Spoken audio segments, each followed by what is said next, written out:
Y ahora vamos a conversar media hora más con el señor Luis Benavente.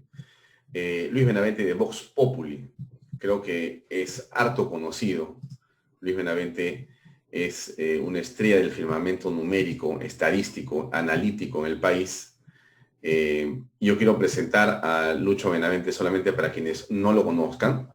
Gracias, Javier, muy amable. Para quienes no conozcan a Lucho Benavente, bueno, él es un especialista en opinión política y comunicación corporativa. Licenciado, por si acaso, en comunicación y magíster en administración de la educación por la Universidad de Lima y es un doctor honoris causa por la Universidad Nacional Emilio Valdizán de Huánuco. Es actualmente director de Vox Populi y tiene una amplia experiencia en el campo estadístico y en el campo del análisis político. Y dada la circunstancia, pasamos directamente a conversar con él sobre, primero, Lucho, buenas noches, gracias por estar con nosotros. Muy amable. Buenas noches, Alfonso. Buenas noches, sí, gracias por invitarme a tu programa. La primera pregunta es dirigida a cómo aprecias en este momento, han pasado varios meses, estamos con un gabinete nuevo.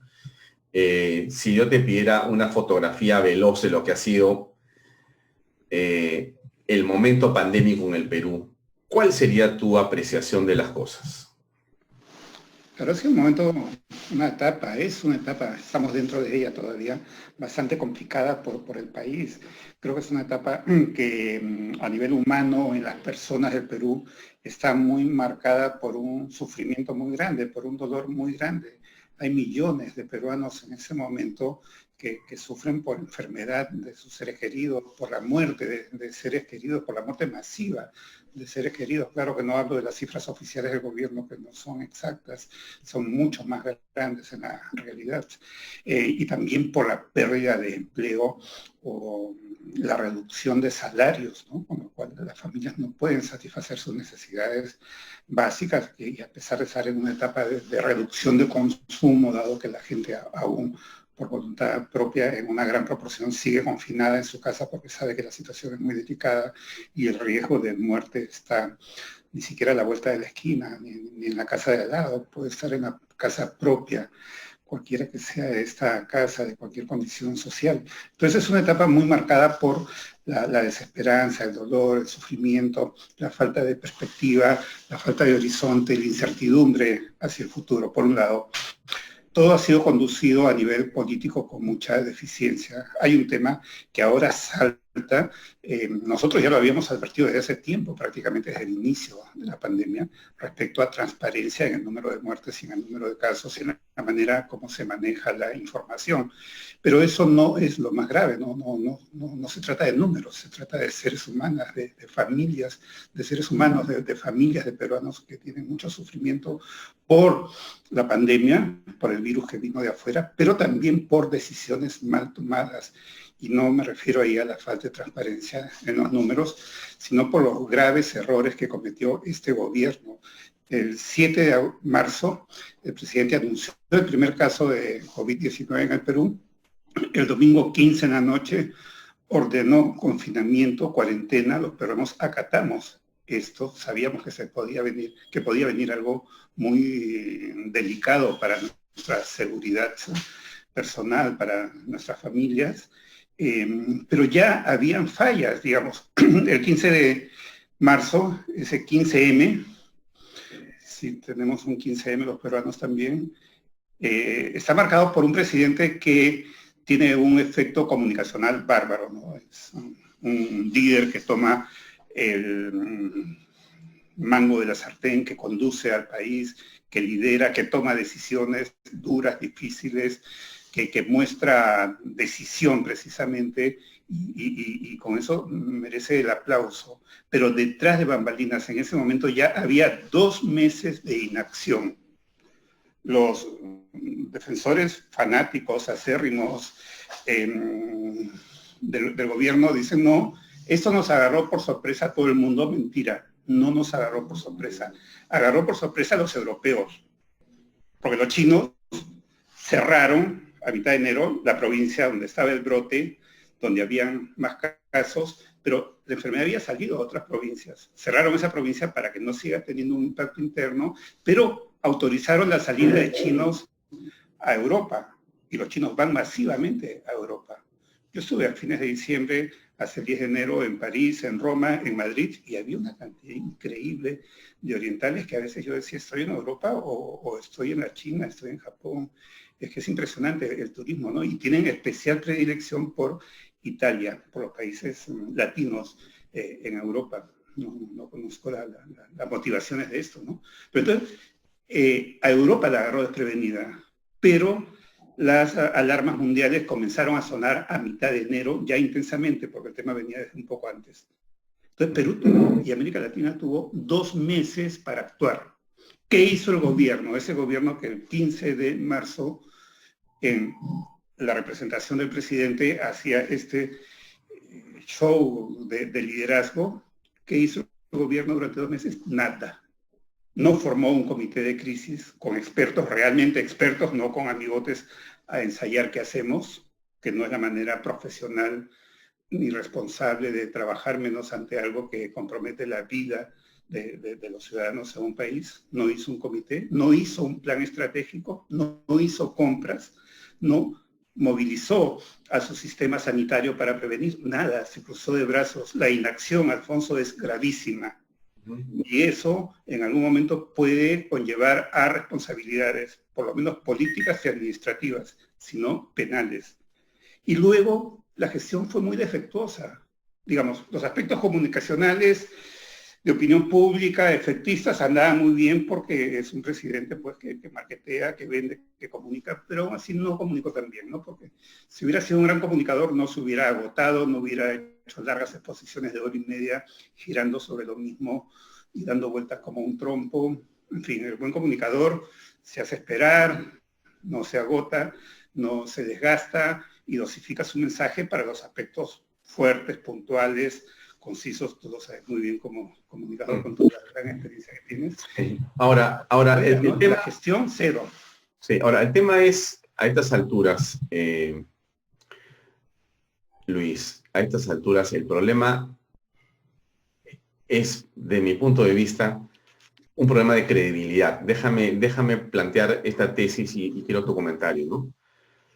Si la cifra de muertos no es la verídica, no tendría por qué creer en la cifra de infectados.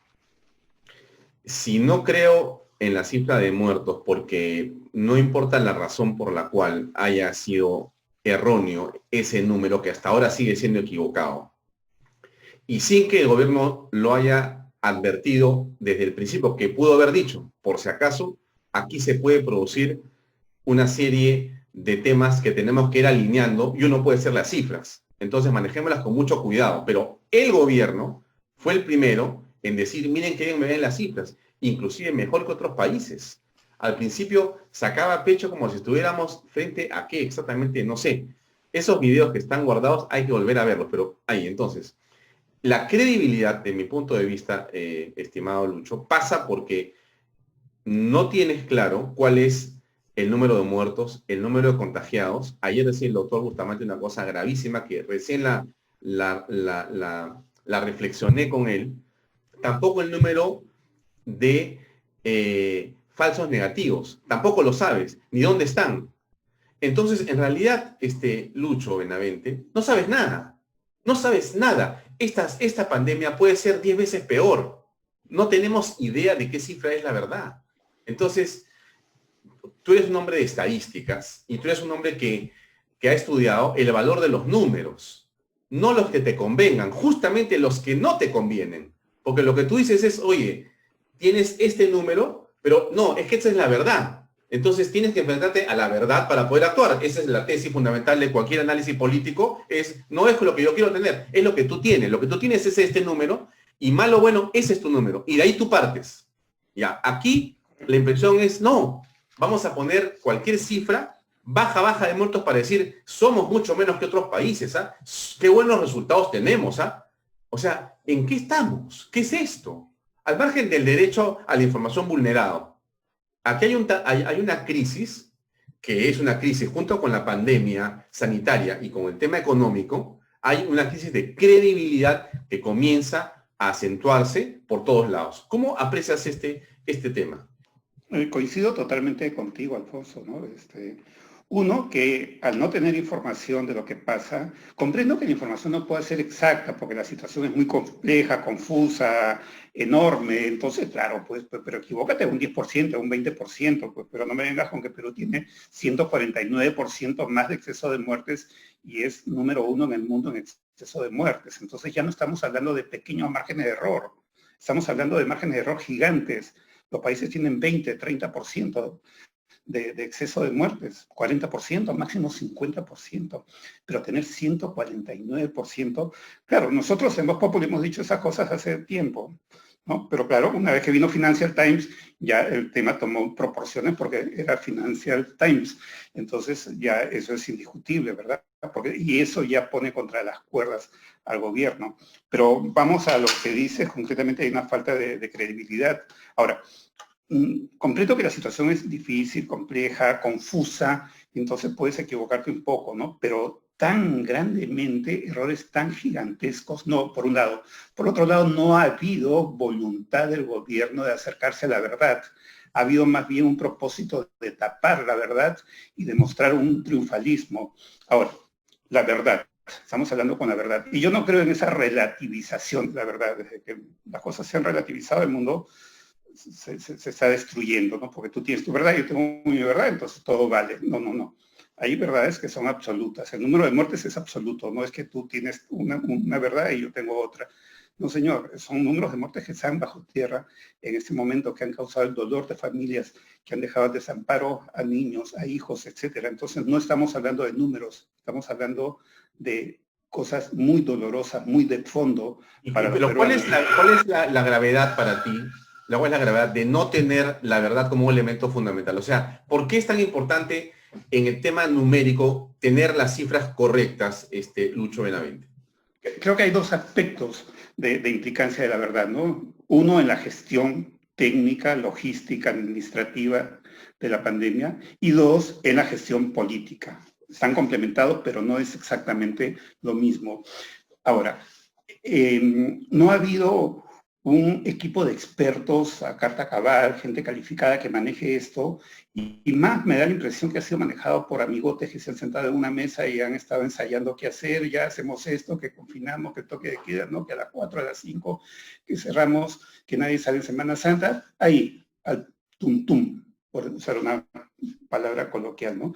Entonces, al no actuar con la verdad del conocimiento del experto, han cometido graves errores de gestión desde la inacción inicial. Y políticamente la falta de verdad te pasa una factura muy grande porque no puedes sostenerte, porque eso se va a saber. Sabemos que la verdad tiene piernas cortas, que en algún momento ya no puede seguir avanzando y ya está saliendo, la presión es muy fuerte y la contradicción es al interior del ministerio. Entonces, creo que eso genera un desgaste político.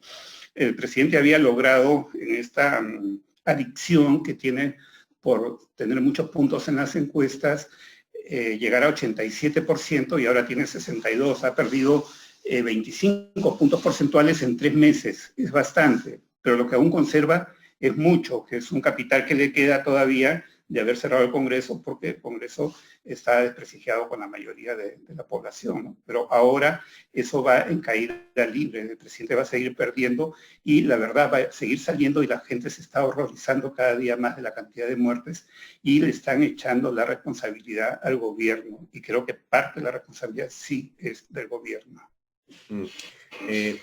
Juan Carlos Sutor, que nos acompaña aquí en el Zoom. Buenas noches, Juan Carlos, gracias por estar con nosotros en Bellato como todas las noches.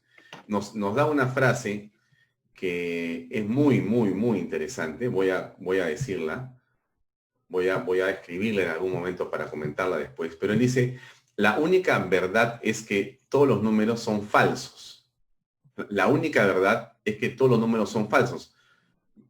Es dramático lo que está escribiendo Juan Carlos Sutor, que resume de una manera muy ingeniosa un sentimiento extendido y cada vez más extendido por todos. O sea, esto parece ser así. Lo único verdadero del gobierno es que todo lo que te ha dicho es mentira. Todo. Porque el tema de las pruebas rápidas eran inconvenientes, pero las defendieron como si fueran lo mejor. La manera como no se segregó al principio fue dicho como algo correcto y ahí era el error, porque ahí había que segregar. La manera como manejaron las compras ha sido también llena de corrupción, por no decir de mentiras. La forma como se ha escondido deliberadamente la participación de la empresa privada ha sido mentirle a la opinión pública, para que esos puntos de esa obsesión por estar el de presidente arriba sean las que benefician al presidente Vizcarra. Entonces, estamos, sí, pues como dice Juan Carlos Sutor, la única verdad es que todos los números son falsos. Yo diría, la única verdad es que todo lo que ha dicho el gobierno es falso, no solamente los números. Ahora, de repente yo estoy exagerando, ¿no? No sé, ¿tú qué piensas, Lucho Benavente? Bueno, yo he sido muy crítico con el gobierno desde un inicio. A los 3 meses que comenzó su gestión el presidente Vizcarra, había un déficit fiscal que no llegaba ni al 1,5% del PBI, no llegaba ni a 1.700 millones de dólares, creo, y ¿qué hizo? Y pasó inadvertido, pasó piola, lo hizo un viernes, casi entre gallos y medianoche, y no hubo oposición. Subir el IGB, perdón, el impuesto selectivo al consumo a ciertos productos con la historieta de que era para proteger nuestra salud y el medio ambiente, ¿de acuerdo? Un gasolinazo, etcétera. Para un pequeño déficit, dicho sea de paso, todo el gasto que se está haciendo ahora, ¿quién va a pasar la factura cuando la recaudación fiscal está cayendo a niveles increíbles? Entonces, creo que dentro de esto, el presidente no ha tenido la capacidad de liderar, de gerenciar, de convocar a un grupo de expertos, de especialistas, de gente entendida. Entonces ahora se enfrenta con una realidad que va saliendo. Quiero poner esta pantalla, Lucho, para comentar lo que acabas de decir. Hemos coincidido en el mismo pensamiento. Quiero comentar esto que acabas de señalar tú, que es importante. Esta pantalla, ¿qué se refiere a esto, amigos? Hoy ya lo dijo Elmer Cuba. Lo dijo Elmer Cuba en gestión. Y lo acaba de señalar Lucho Benavente, porque es un tema muy importante. Elmer Cuba, es un economista que está invitado también a este programa, dice, estima que se recaudarán 12.000 millones menos por la recesión, producto de las malas decisiones tomadas en el manejo de la pandemia y en la reactivación económica. Faltó decir en el titular, pero no importa. Lo decimos nosotros aquí. Entonces, estabas refiriéndote a esto, Luis Benavente. O sea, acá hay un problema que se viene de enorme complejidad para el país. Entonces, mira, Alfonso, hay dos cosas, ¿no? Uno, las mentiras que se están dando, y dos, todo lo que se está ocultando. Lo que está sacando Cuba es algo clave. Esa factura, ¿quién la va a pagar? ¿Cómo se va a pagar? ¿Con maquinita, con recesión, con inflación, con ajuste fiscal, con despidos? No la va a pagar Vizcarra, la factura la va a dejar para el que viene, por eso que al presidente no le importa. Entonces, hay por un lado falta de verdad, pero por otro lado también hay ocultamiento, que es una forma de ocultar la verdad también, la verdad de lo que viene para el futuro. Ahora, hay otra cosa, un aparato propagandístico del gobierno instaló una narración, una narrativa donde, bueno, el presidente estaba haciendo todo, era muy mediático, había tenido carácter, era el líder en el mundo, todo el mundo lo aplaudía, entonces estábamos en el país de las maravillas, ¿no? Y entonces, si tú decías algo opuesto, pues te salían los troles y el troll podía ser tu mejor amigo, que tenía ya la mentalidad, el cerebro lavado por el gobierno y te mandaba un ataque. No sé si te ha pasado. Yo he recibido pocos ataques. Bueno, los troles, eso, algún día vamos a hacer no sé si hay que hacer un libro o un programa de varias horas sobre las historias de los troles, que es interesante. Pero entonces, si tú te atrevías a discrepar con el gobierno, te ofendían, ¿no? Yo tuve unos pocos casos, en realidad, considero que me respetan, ¿no? Pero por lo menos a unas 5 personas, incluido un amigo de hace 40 años, tuve que bloquearlo, porque yo soy respetuoso y no acepto que me falten el respeto de ninguna manera. Pero ¿a qué va? A la manera tan activista, tan beligerante con que defendían la posición oficial. Yo recuerdo mucho al doctor Bustamante, no tengo la suerte de conocerlo personalmente, pero él fue uno de los primeros también en decir la verdad y le saltaron encima acusándolo de todo, prácticamente un poco más, y iban a proponer que le quiten la nacionalidad de peruano y lo declaren traidor a la patria porque estaba buscando la verdad. ¿Recuerdas, Alfonso? Sí, sí, totalmente. Fue algo realmente vergonzoso. Yo voy a ver la manera de contactar con él y conversar con Cuando él. quieras, aquí ha estado invitado ayer el doctor Sí, sí, sí, Bustamante, sí, sí. que no hace más que opinar, y entonces estamos en un círculo realmente sumamente intolerante. Si tú no avalas y aplaudes al gobierno, eres fujiaprista y empiezan con esa monserga de lo más ridícula y anacrónica, y lamentablemente entramos a hablar, si quieres, un poquito de Cateriano, porque Cateriano, desde mi punto de vista, lo he dicho y lo sostengo hasta que no se demuestre lo contrario, en lugar de entrar con un aire para refrescar esta situación, él entra con un chip que tiene, es el chip equivocado. Ha entrado con el chip equivocado a la discusión política porque habla de Fuji aprismo, de Fujimorismo, de aprismo, de sus fobias. Habla de que ese es su pensamiento, que es muy importante que él lo diga y que no lo oculte. Habla de izquierdas, de derechas, de chavismo. O sea, perdóname, estamos en un momento que no se parece en nada a la historia pasada del Perú, donde todo eso pudo haber existido como una discusión en algún momento. Este momento no es para hablar de eso. Este momento es para hablar, insisto, controla la pandemia, que no se muera la gente, consigue trabajo, busca inversión y haz lo menos que puedas por meter la mano en el proceso electoral. Eso es lo que necesitamos los peruanos y que la autoridad se quede en silencio. Eso es lo que tenemos que hacer. Bueno, ¿cómo ves tú a Cateriano? A ver, necesitamos un mayor acercamiento político en general, no solamente entre el Ejecutivo y el Legislativo.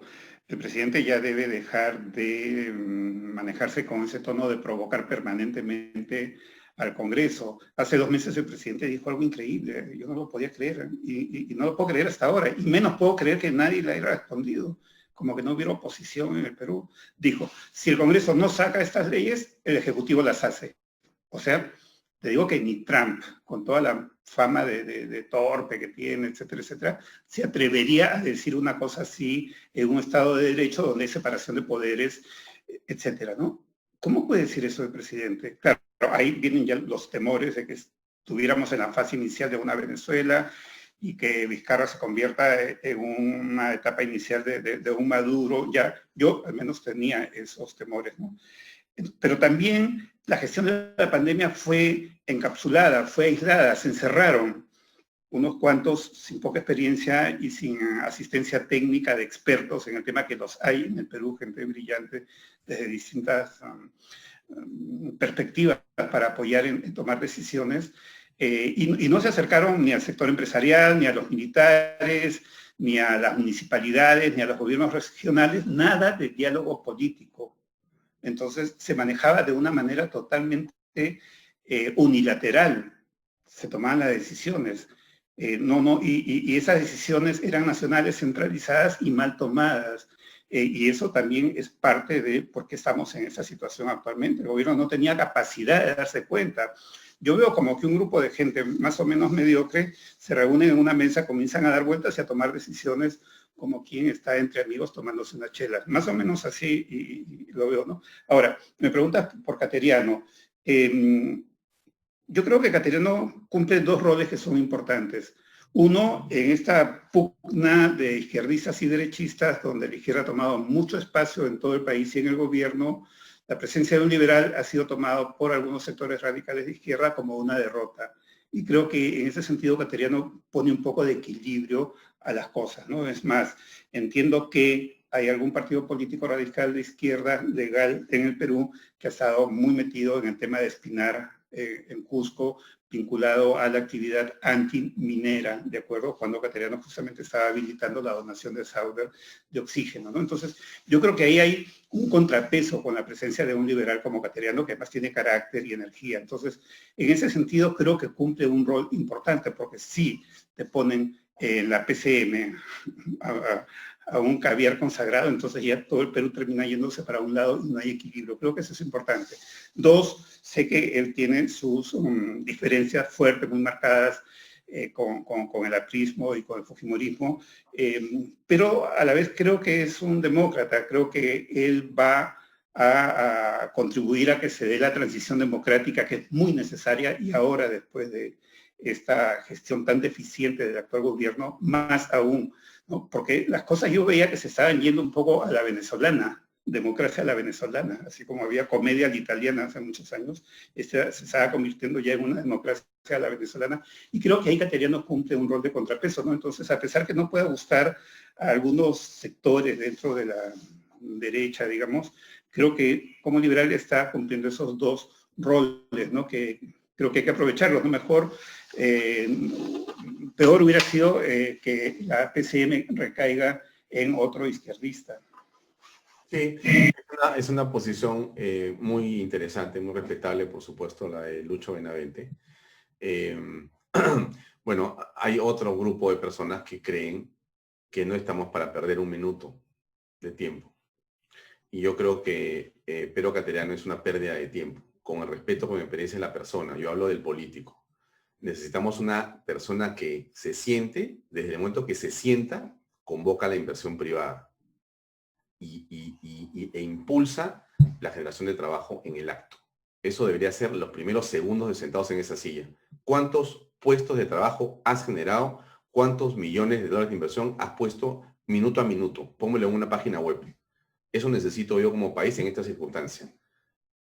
O sea, no es, en fin, la posición que tiene él es muy respetable por lo liberal y todo lo que reconozco de que tienes razón totalmente, Lucho Benavente. Tienes toda la razón en lo que dices.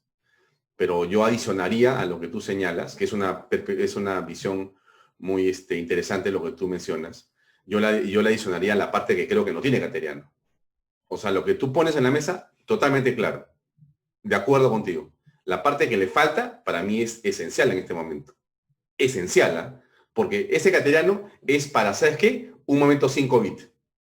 Sin COVID, perfecto, que el Cateriano haga lo que desee. Pero en este momento, con esta pandemia y esta crisis, necesitamos un tigre de otra naturaleza, otro tipo de persona. Es muy cierto lo que dice, yo lo comparto totalmente, ¿no?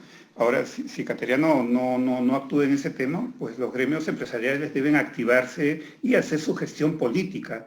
Y pensando en el beneficio del país, ni siquiera de ellos, ¿no? Porque se ha perdido 2.300.000 empleos. ¿Y cuánta gente ha perdido una parte grande, una tajada grande de su sueldo? Entonces la situación es calamitosa y el 70% de informalidad vamos a pasar 80% si no estamos ya en ese porcentaje. Entonces yo creo que en el diálogo político, eso que tú dices que es fundamental, si Cateriano, yo no lo veo actuar así, los gremios tienen que actuar, entonces también ese es un mensaje para los gremios, que no estén tan cruzados de brazos y que vayan un poco más allá de lo que hacen habitualmente y que hagan gestión política pensando en el país y con las cartas sobre la mesa, Alfonso. Muy bien, Lucho, se acabó el tiempo. Te agradezco muchísimo por tu compañía en esta noche, un poco larga, pero siempre es bueno conversar contigo y te volveremos a invitar para ver alguna encuesta seguramente y analizar la parte política nuevamente. Gracias realmente por acompañarnos. Gracias, Alfonso, por la invitación. Realmente es muy grato charlar contigo. Me quedé acá con mis números que había preparado sobre Arequipa y la pandemia. Bueno, Ya, los vamos a comentar en otro momento. Por supuesto que sí, nos ganó la política lamentablemente. Y queremos Pero que la situación en Arequipa mejore, que realmente es muy de todas maneras, dolorosa, muy lamentable. sí. Que Dios acompañe. Gracias, Alfonso. Gracias, Lucho, muy amable.